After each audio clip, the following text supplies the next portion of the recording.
Assalamualaikum and greetings. Today we will be presenting our study titled New Public Management and Public Services Reform in Malaysia, prepared for the course ADS 656 of Public Management.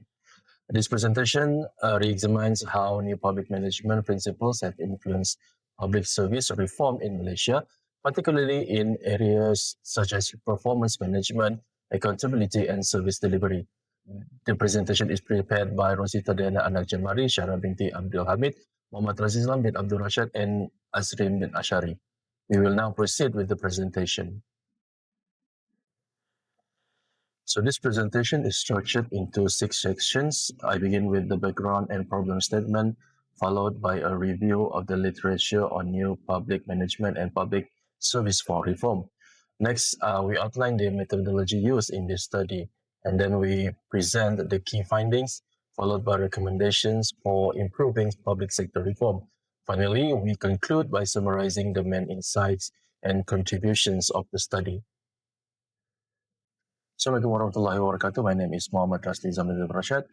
So I will begin our presentation today with an introduction, which is the public sector reform has become the key agenda for government seeking to improve efficiency, accountability, and the quality of public service delivery. One of the most influential reform approaches in new public management, or NPM, which emphasizes performance measurement, results-oriented management, and value for money. In Malaysia, NPM principles have been selectively adopted since the late 1990s through various public service reform initiatives. This include the introduction of key performance indicators and performance monitoring systems, most notably under the Government Transformation Program.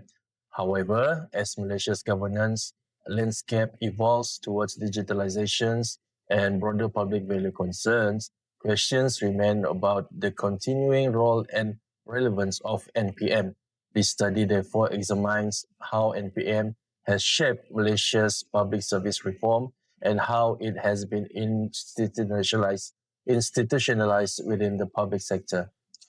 Although Malaysia has widely implemented new public management-inspired reforms such as key performance indicators and performance management system, the actual impact remains uneven. While these reforms have strengthened reporting and monitoring, improvement in service quality, accountability, and public trust are not consistently evident. In practice, performance management in the Malaysia public sector is often compliance driven rather than learning oriented. This is partly due to the centralized and hierarchical nature of the civil service, which can limit managerial autonomy and weaken the core assumptions of NPM. Furthermore, there is limited qualitative research that examines how NPM principles have been interpreted and industrialized within Malaysia's public service reform. This study addresses this gap by critically analyzing NPM's role and relevance in the Malaysian context. Assalamualaikum, my name is Syara binti Abdul Hamid. Okay, now let's move on to the literature review. Before this, have you ever wondered why government agency today focus so much on KPI, online service, and customer satisfaction? All of these come from the idea of a new public management, or we can call it NPM. First, in terms of efficiency and performance, NPM encourages the government to focus on result rather than procedure. In Malaysia, this can be seen through KPI and outcome-based budgeting, especially with the role of a pemandu in monitoring national program. However, when too much attention is given to numbers, service quality may be overlooked. So, balance is very important. Next is decentralization and autonomy. Malaysia has introduced semi-autonomous agency and corporatization. For example, in a public university, this allows faster decision and more flexibility. But let me ask you, does this always works? In reality, a strong hierarchy culture still limits full autonomy. Moving on to customer orientation, under NPM, citizens are treated as a client. Malaysia apply this through the client charter, feedback system and online compliance platform. This initiative aim to improve service quality, but the challenges is that not all agency implements them consistently. Now, let's talk about digital governance. Malaysia introduced e-government services to make public service faster and easier. If you are in urban area, these services are very helpful, but in rural area, limited internet access creates a digital divide. This shows that technology alone is not enough. Finally, integrity and accountability. Malaysia has mechanisms such as MACC and integrity unit to improve transparency. However, public concern about corruption still exists, showing that culture change is just as important as former rules. So overall, Malaysia has adopted many NPM principles, but effective implementation remains the key challenges. Now, let me explain the methodology of this study. This seminar paper uses a qualitative approach, specifically content analysis. This study is based on secondary sources such as academic journal, government document, policy papers, and selected case study related to public sector reform in Malaysia. So, no interview or survey were conducted. The data were analyzed thematically by focusing on key elements of the new public management. This includes performance management, decentralization, customer orientation, digital governance, and accountability. This approach allows the study to systematically review existing evidence and better understand how NPM principles have been applied in Malaysia public sector. That's all from me. Thank you. Hi, my name is Sister Dena Nachumari. Today I would like to present about the positive impact of NPM in Malaysia. The first one is improve administrative efficiency. Adoption of KPI, e-government system, digital platform and reduce bureaucracy, paperwork and service delay. For example, online services as My Government Portal and e-licensing system streamline administrative processes. This is lead to more result-oriented and efficient public sector. The second positive impact is strength accountability.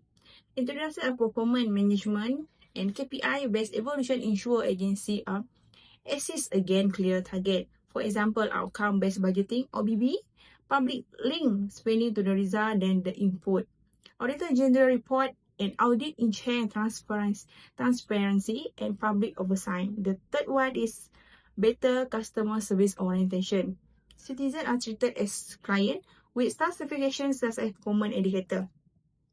The implementation of client charter standardized service delivery and response time. For example, digital complaint system improve responses and transparency. The fourth and the last positive impact is the professionalism of public servant. It basis on skill, competency, development, and continuous training. The use is, for example, the use of systems as Hermes support performance-based human resource management. For this is explain the training institution like intern in chain leadership and managerial capacity. The next, I would like to explain about the limitation and challenging of MPM in Malaysia. The first one is metric-driven culture. Our emphasis on KPI encourage target catching rather than service quality.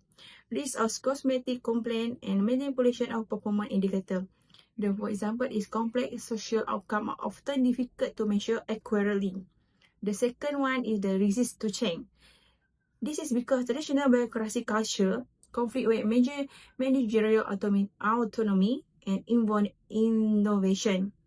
The official may resist reform due to fear of losing authority or job security. This will impact the slow implementation of NPM based on reform. The third challenge about this NPM is the digital device. Inequality access to digital device service between urban and rural area. Limited infrastructure, digital literacy, reduce e-government effectiveness. This is a risk of including vulnerable community from public servant. The fourth one is coordination problem. Decentralization under MPM lead to fragmentation and agency silos. This is because of overlapping responsibility causes inefficiency and duplication. Because of weak whole of government coordination limit policy effectiveness. The last one is integrity issue. Continue public distrust due to corruption and government weaknesses. This lead to performance-based reform alone insufficient to ensure ethic government. This is require about strong institution and political commitment beyond MPM tool. Thank you. Thank you to my friend. Assalamualaikum Sir Mujibu. My name is Azrin bin Ashri, student number 2023634458. Now, I will continue with part C, which focus on the recommendations and conclusion of our study. The first recommendation is to strengthen the quality of key performance indicators or KPI. Based on our finding, Malaysia public sector relies heavily on output-based KPI, which often focus on numbers rather than a real outcome. Therefore, we suggest shifting towards outcome-based indicators that measure actual impact on citizen and service quality. In addition, reducing exercise KPI requirement can help lower administrative burden and prevent cosmetic compliance, where agencies focus more on reporting rather than real improvement. The second recommendation focus on digital transformation. Although Malaysia has made strong progress in e-government, challenges such as the digital divide still exist, especially in rural areas. To address this, the government should expand broadband infrastructure to ensure equal access to digital services. At the same time, integrating digital system across agencies can reduce duplication and improve coordination. Training civil servants in digital skill are also essential to ensure technology is used effectively, not just implemented. The third recommendation is to promote a stronger innovation culture within the public sector. Our study shows that rigid bureaucratic structures often limit creativity and flexibility. Providing greater autonomy to the department can encourage innovation while still maintaining accountability. Introducing innovation grants can support new ideas in service delivery, and encouraging cross-agencies collaboration can reduce silos and improve policy coordination. Next, integrity and accountability must be further strengthened. Although Malaysia has established various anti-corruption mechanisms, public trust remains a challenge. Strengthening internal audit units can improve oversight and risk management. Increased transparency in procurement processes can reduce opportunity for corruption. In addition, stronger whistleblower protection is necessary to encourage ethical reporting without fear of retaliation. The final recommendation is to move toward a more citizen-centric government model. This includes involving community stakeholders in policy co-creation to ensure policies reflect real public needs. Conducting regular citizen satisfaction surveys can help agencies identify weakness in service delivery.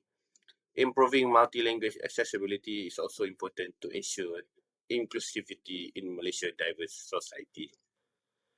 In conclusion, Malaysia's adoption of new public management has transformed many aspects of public administration, particularly in efficiency, performance management, and service delivery.